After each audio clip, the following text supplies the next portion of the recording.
Danau Tuk Uban yang terletak di Kampung Tuk Uban memang tidak asing lagi sebagai salah satu tempat pelancongan dan kawasan peranginan yang menarik sejauh 20 km dari Bandar Pasir Mas, Kelantan.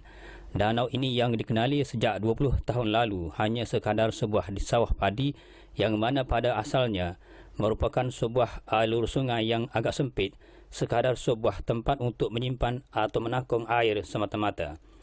Kebetulannya di kawasan Kampung Tuk Uban ini terdapatnya sebuah pintu gate iaitu tempat takungan air untuk menampung pelbagai keperluan ketika berlakunya masalah pengairan seperti kemarau, kegunaan untuk tanaman padi, sayur-sayuran dan sebagainya.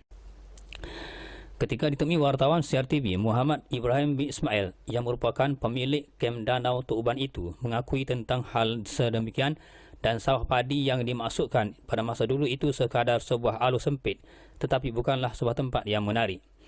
Tetapi airlah yang berperanan merubah segala-galanya dari sebuah kawasan gersang kerana apa yang disaksikan sehingga hari ini kelihatannya seperti sebuah tasik luas. Perubahan ini diakibatkan hujan yang sering turun di Sungai Cigur di Tanah Merah yang terus mengalir melalui beberapa saliran menyebabkan kawasan berkenaan tidak lagi dapat menampung air yang melimpah lantas mengalir ke pintu gate di Kampung Tuk Uban itu. Apabila pintu gate sering dibuka untuk mengelakkan air terus melimpah tebing, menyebabkan air dari pintu gate tersebut mengalir laju ke kawasan sawah terbabit.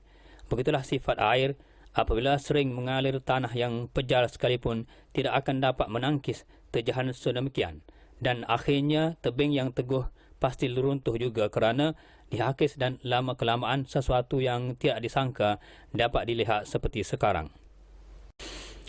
Selain itu, Ibrahim menjelaskan sejak itu beberapa aktiviti mulai dirancang di kem danau itu tersebut.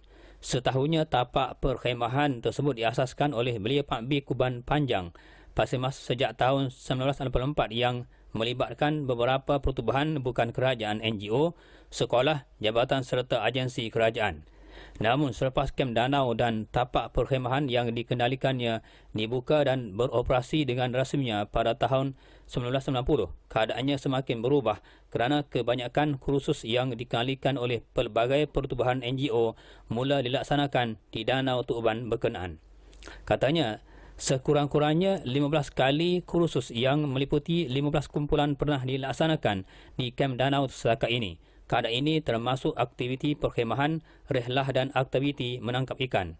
Katanya lagi, terdapat pelbagai spesies ikan air tawar yang boleh diperolehi dari tasik ini seperti ikan baung, talapia, kelah dan lampang.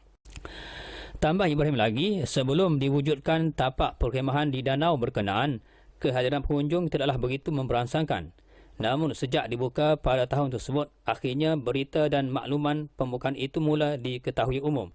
Bermula dari tarikh itulah, kem danau menerima tetamu dari pelbagai pertubuhan bukan kerajaan NGO termasuk sekolah rendah dan menengah serta agensi-agensi kerajaan. Menarik lagi katanya, terdapat beberapa persatuan penulis yang mengadakan aktiviti sastra dan pertemuan penulis di kem berkenaan beberapa tahun dulu.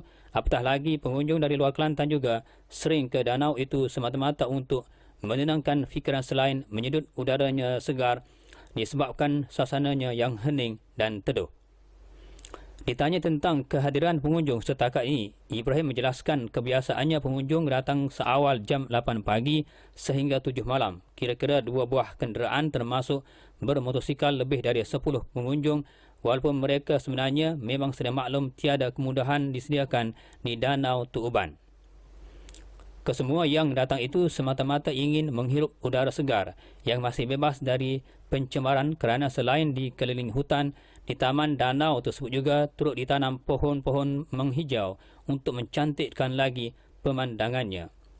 Menurutnya sudah menjadi adat pengunjung di Kelantan. Mereka akan datang apabila tibanya hari cuti mingguan seperti hari Jumaat dan Sabtu serta cuti umum. Katanya lagi, pengunjung biasanya bertumpu di sebelah pagi dan akan bertambah ramai apabila menjelang petang kerana akan terasa udara yang nyaman berbanding di sebelah tengah hari. Di kawasan ini paling istimewanya ialah suasananya yang agak teduh dan udaranya sentiasa bertiup. Setiap pengunjung tidak akan terasa bahang panasnya.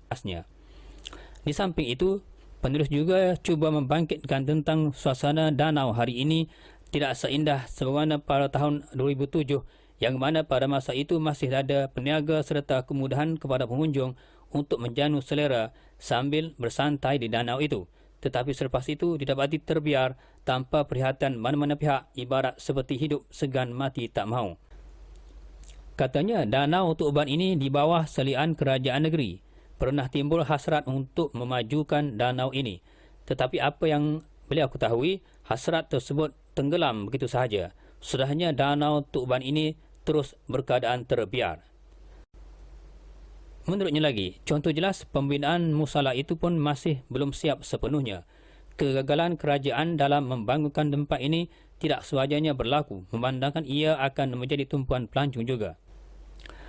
Tambahnya lagi, selain menarik kerana pemandangannya indah, di seberang tasik danau berkenaan juga, pengunjung akan dapat melihat sebuah masjid berwarna putih tersergam indah.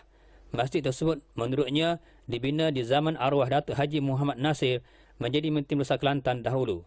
Manakala peruntukan pembinaan masjid berkenaan dibiayai sendiri oleh Baginda Sultan Brunei yang datang setiap setahun sekali. Namun, katanya, pembinaan masjid tersebut bukan bertujuan untuk kegunaan solat Jumaat tetapi untuk kegunaan pelajar-pelajar hafiz Al-Quran sahaja. Sekarang ini, masjid berkenaan masih lagi digunakan dan kira-kira 130 pelajar hafiz ditempatkan di Masjid Brunei itu.